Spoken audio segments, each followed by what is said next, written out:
Vous écoutez Radio Equinox, la chaîne du peuple.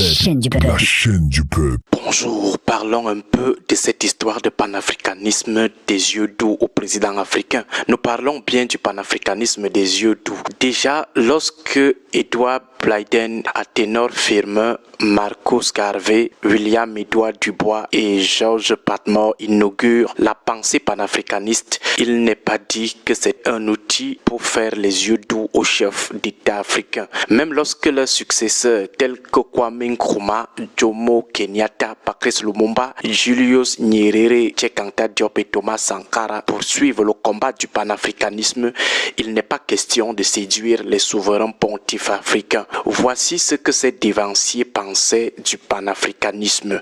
Ils entendaient par panafricanisme un mouvement idéologique, culturel et politique qui défend l'Afrique et par conséquent l'africanité par le biais de la solidarité puis de l'unité entre les peuples africains et afro-descendants à travers le monde.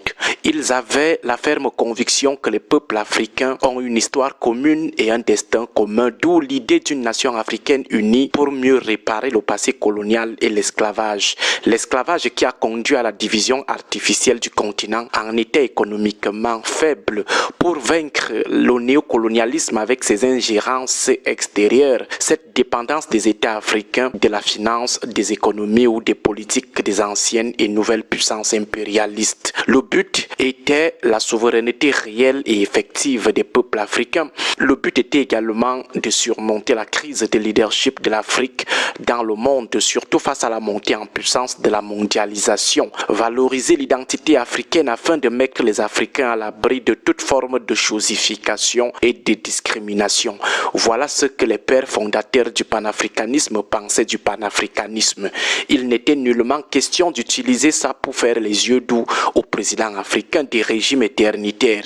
Curieusement aujourd'hui et contre toute attente, nous avons une version étrange de panafricaniste qui prêche un panafricanisme obscur, à savoir le panafricanisme des yeux doux.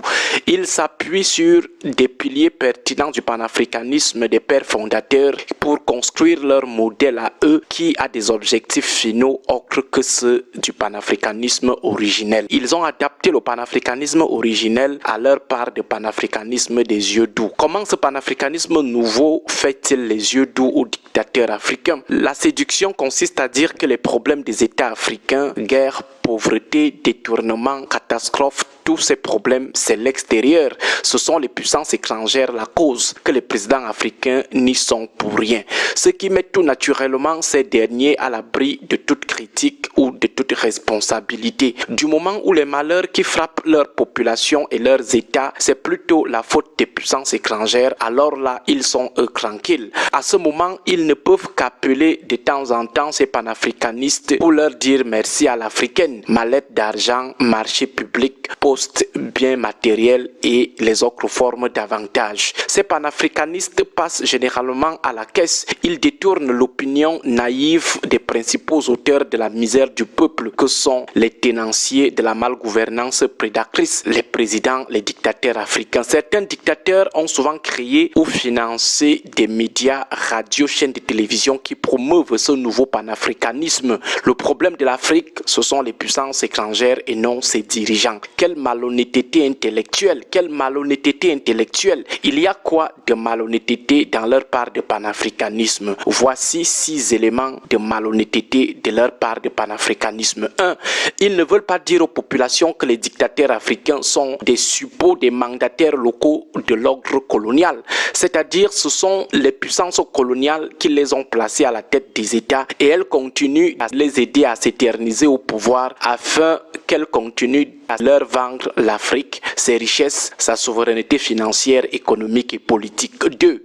Ils ne veulent pas dire aux populations que ces dictateurs continuent de recevoir des ordres des grandes puissances et continuent de protéger leurs intérêts. Même les choses que tout le monde voit, les nouveaux panafricanistes vont vous dire que c'est rien. Il ne faut pas se fier aux apparences, que leur président ne se courbe devant personne et que les puissances étrangères n'ont plus de biens indus ou de facilités indues dans le pays. Croient. Ces panafricanistes des yeux doux doux ne vont pas vous dire que les dirigeants dont ils défendent l'esprit immaculé sont les premiers à combattre ceux qui rêvent d'une Afrique libre et souveraine. Certains ont même dans l'OTAN procédé à des éliminations physiques, des exécutions sommaires de ceux qui combattaient l'impérialisme ou le néocolonialisme. Ils ne vont pas vous dire que ces dictateurs restent réfractaires au projet qui vise à autonomiser les peuples africains. Car ces panafricanistes des yeux doux ne vous diront pas que leurs dictateurs célèbrent régulièrement de simples poignées de main avec les présidents des grandes puissances. Ils célèbrent des photos des audiences accordées par ces derniers. Ils célèbrent des lettres de reconnaissance ou de félicitations de ces présidents des grandes puissances. Cinquième élément de malhonnêteté de ces panafricanistes des yeux doux, ne vous diront jamais que le changement de tuteur ne crée pas l'indépendance. C'est-à-dire abandonner la tutelle française pour se mettre sous la tutelle chinoise ou russe.